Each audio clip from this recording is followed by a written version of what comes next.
apektado gyud, no? Kita naman nagluya ang atong performance sa third quarter. Mhm. And kini karong fourth quarter mosamot pagluya Na. kay mismo ang gobyerno nagginahinay na sad og gasto, no? Imbis nga full blast na nauntay momentum, nagginahinay na, nag-slow down tungod niya ng problema lagi sa ghost projects o substandard projects, no? So ambot og naa pa bay project karon ang DPWH nationwide, no? Mhm. Imagine pila ka bilyon nga mga proyekto kada adlaw, no?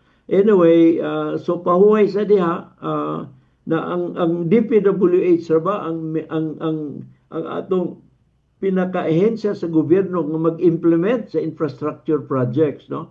So apektado gyud now munang ang ato ang business climate, Bumbo Jerome, is encountering some serious debilitating kanang mga words, no? Kay hapdos kayo nga mga problema, no? Okay. Kay ang kumpiyansa, Mhm. ang kumpiyansa sa atong nasod, mismo mga business sector, pila na ka mga position papers ang gigawa sa atong business communities. Doon na to'y una nga 34 ka business groups, no? Grabe kayo ang ilang paghangyo sa Pangulo nga tarungon na, no, ang atong pagdumala sa atong gobyerno. And then after that na nasaylain, and then karon dili lang kana na ay ang atong ranking. Mhm. Ang atong ranking dinhi sa ASEAN ning kanaog gyapon, mao gyapon kana sa atong competitiveness sa country.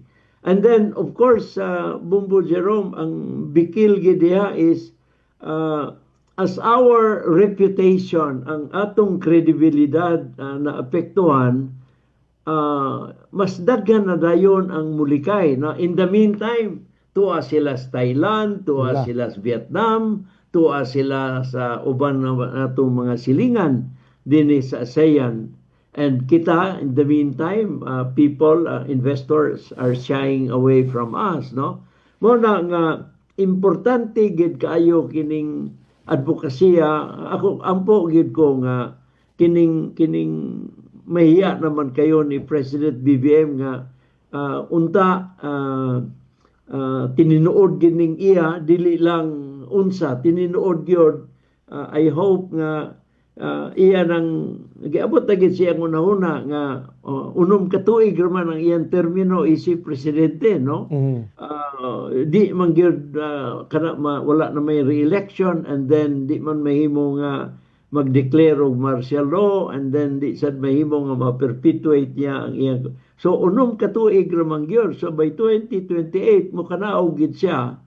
Now I hope nga kay between now and 2028 dili na taas ka na nga panahon, Bumbo Jerome, no?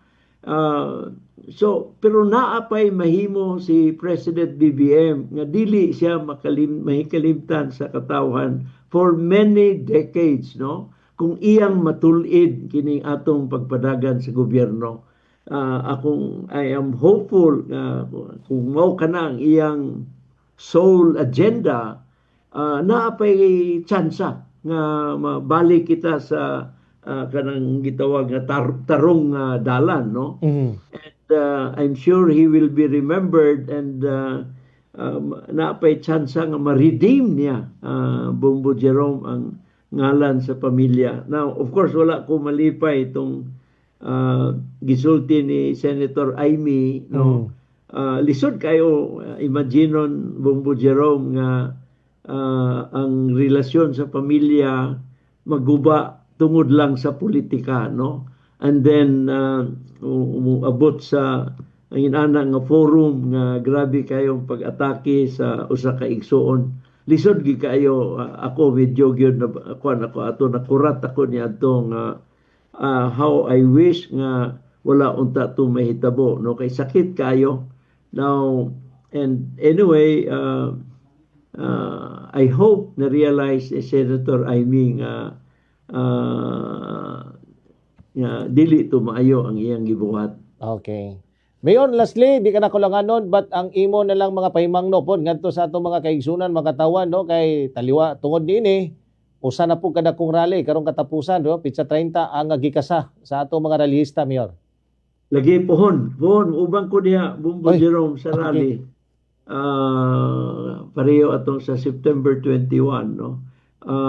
And I hope muning panahon karon Bumbo Jerome nga bugat kayong problema nato sa atong gobyerno sa nasyonal.